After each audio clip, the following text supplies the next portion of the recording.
I know what you might be saying. Hey, it's Christmas. Ooh, what is that? Child mass. Anyway, hey, it's Christmas.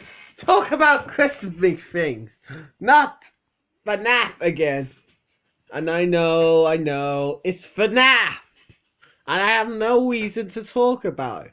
But whenever I go into a Fnaf video or a Fnaf whole thing, even something non-canon, I always think of it in the back of my mind. Fnaf, Fnaf, Fnaf.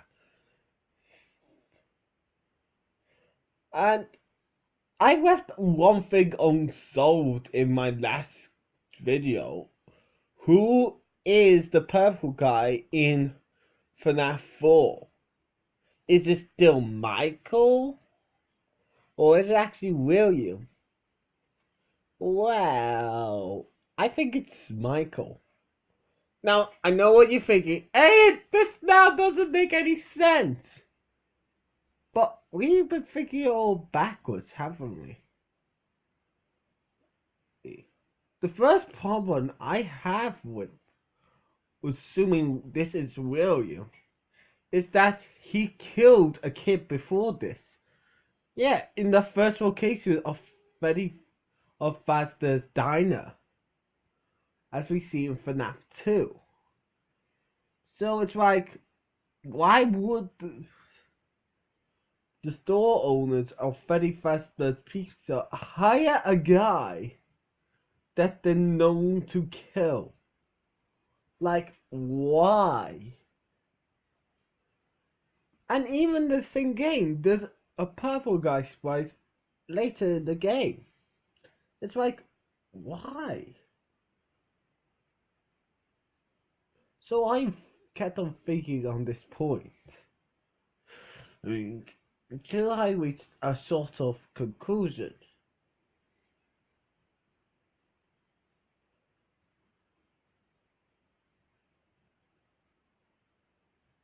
What if Michael is really an actor? It's actually older than we think. Come on, think about it. William then had to be around the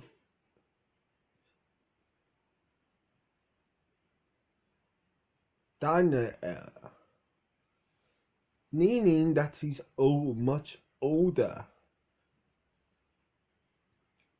So if he had a family before he killed someone and got broken off for some reason, he maybe got angry and decided to kill kids. This needed to happen. He decided to become a serial killer. But he still had a son with it. Ugh.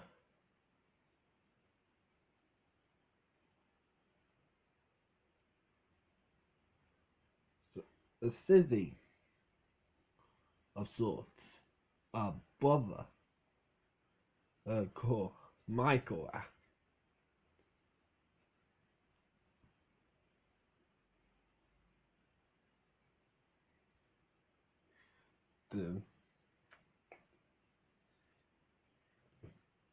But he still has son called.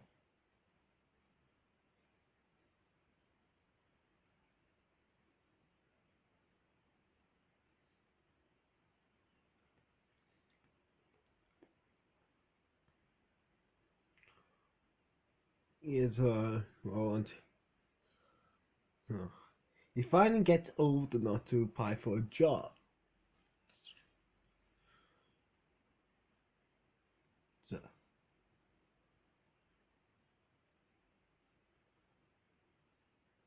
now, before you say, "Oh, hey, this is a bit of logic to jumping,"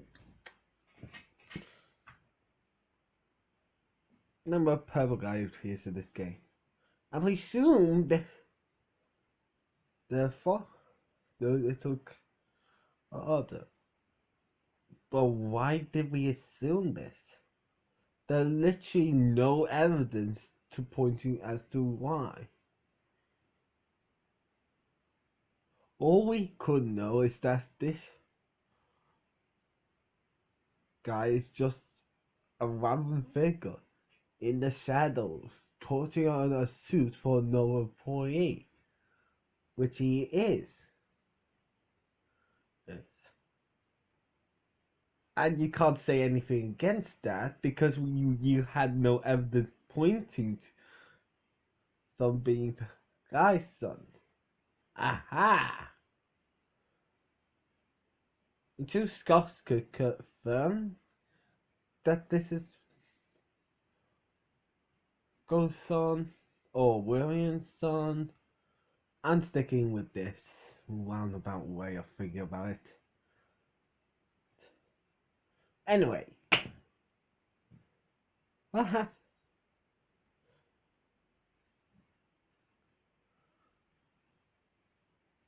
Yeah.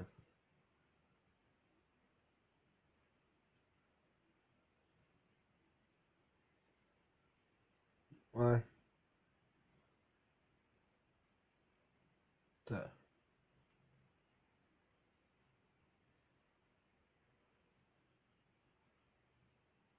now, I decided to make its own animatronics company called, you guessed it, After Robotics.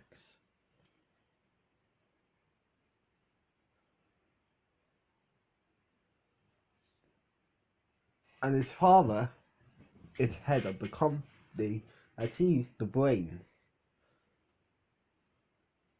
See what I'm getting at here? But unbeknownst to Michael, William is actually in the electronics. They are that act ways of kidnapping and killing children.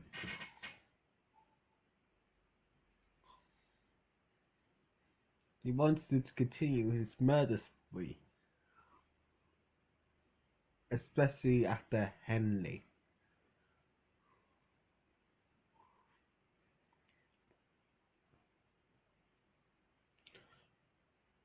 They could also have a falling out, and that's what started this murder spree.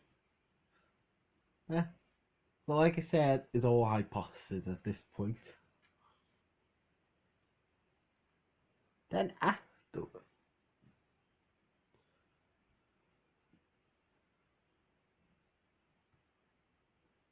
so like I said, when he invests about this, he acts as a head of the company, not another.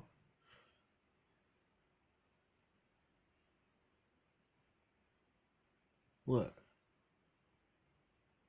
Either that, or this is actually Michael talking in the cutscene at the beginning of the game. See, makes sense. He's the head of the robotics corps, so he's talking at the beginning of the game. And so notice how this sounds similar to the end of the game. Go, this is the head designer.